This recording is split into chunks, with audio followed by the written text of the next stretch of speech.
Hello everyone, welcome to trending economics.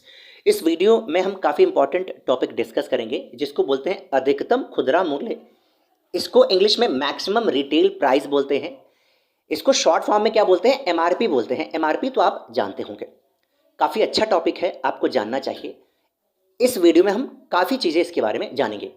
सबसे पहले समझते हैं एमआरपी होता क्या है। देखिए, एमआरपी किसी भी वस्तु की कीमत होती है जो कि उस वस्तु पर लिखी होती है। तो एमआरपी क्या है? मैक्सिमम रिटेल प्राइस एक कीमत होती है जो वस्तु पर आगे या पीछे साइड में लिखी होगी। ठीक है, इसका अर्थ हुआ कि इससे अधिक मूल्य पर उस वस्तु को बेचा नहीं जा सकता है।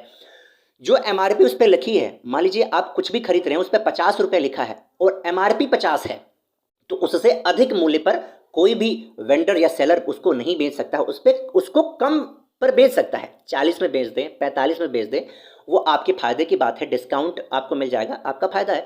लेकिन 51, 52, 53 या 55 रुपए नहीं ले सकता है। ठीक है, एमआरपी का निर्धारण उस वस्तु का निर्माता जो मैन्युफैक्चरर होता है वो करता है।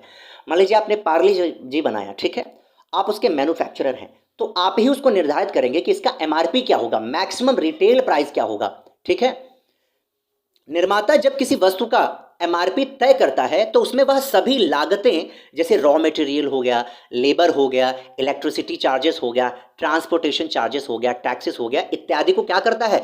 ऐड कर लेता है, उसमें जोड़ लेता है जो वस्तु वो बना रहा है। ठीक है, और साथ ही साथ अपना लाभ भी ऐड कर लेता है। और लाभ अपना ऐड करता ही है और साथ साथ, क्योंकि वो आगे जाएगा, आप जानते हैं जो मैन्युफैक्चरर होता है वो डायरेक्ट वस्तु जो होता है लास्ट वाले कंज्यूमर को नहीं बेचता है। इसके बाद में आप जानते हैं होलसेल होता है, फिर रिटेल होता है। तो इस हिसाब से ये लाभ तय करता है कि होलसेल और जो रिटेल है, मतलब जो मीडिएटर्स हैं, इनको भी लाभ पहुंचे। इसलिए इसको एमआरपी बोलते हैं, मैक्सिमम रिटेल प्राइस बोलते हैं। ठीक है, अब देखते हैं, एक उत्पादक या निर्माता किसी भी वस्तु का एमआरपी इस प्रकार रखता है जिससे आगे बेचने वाले दुकानदारों यानी सेलर्स या वेंडर्स को भी लाभ हो सके।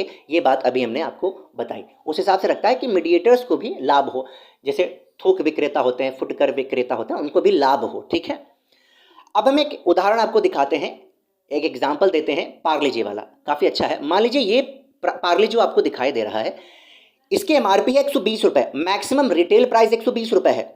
अब मान लीजिए कोई भी वेंडर सेलर आपको बेवकूफ़ बना के कह रहा है कि सर हम आपको इस पे 18% जीएसटी लगा करके देंगे, तो वो गलत हो जाएगा, क्योंकि एमआरपी 120 है, उस पर जीएसटी लगाकर 21 रुपए 60 पैसे और लगा दे रहा, तो ये आपको मिलेगा 142 का, जो गलत है। वहां आप कंप्लेन कर सकते हैं। कंप्लेन कैसे करेंगे हम अभी आपको बताते हैं। तो ये चीज़ पहले समझ लीजिए, ये गलत है। एमआरपी से ज़्यादा कोई भी चीज़ आप नहीं खरीदेंगे या सेलर या वेंडर बेच नहीं सकता है।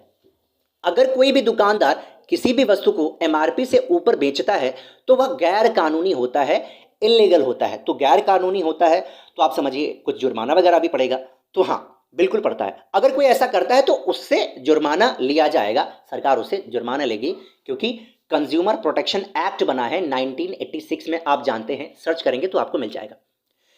देखिए, पहली गलती करने पर 25,000 रुपए का जुर्माना, जिसे 1 लाख तक किया जा सकता है। दूसरी गलती करने पर अभी 50,000 है, जिसे 2.5 लाख तक बढ़ाया जा सकता है। अगर तीसरी गलती वो वेंडर या सेलर करता है तो आपसे 1 लाख से लेकर के 5 लाख तक का जुर्माना लिया जा सकता है। ठीक है, अगर आपसे कोई भी दुकानदार एमआरपी से अधिक कीमत वसूलता है तो आप उसकी शिकायत कहाँ कर सकते हैं? 2 नंबर हैं, एक है 1811 और 4000, या फिर 1915। ये इजी नंबर है, इसको आप याद कर सकते हैं। इस पर डायल करके उसकी आप शिकायत कर सकते हैं।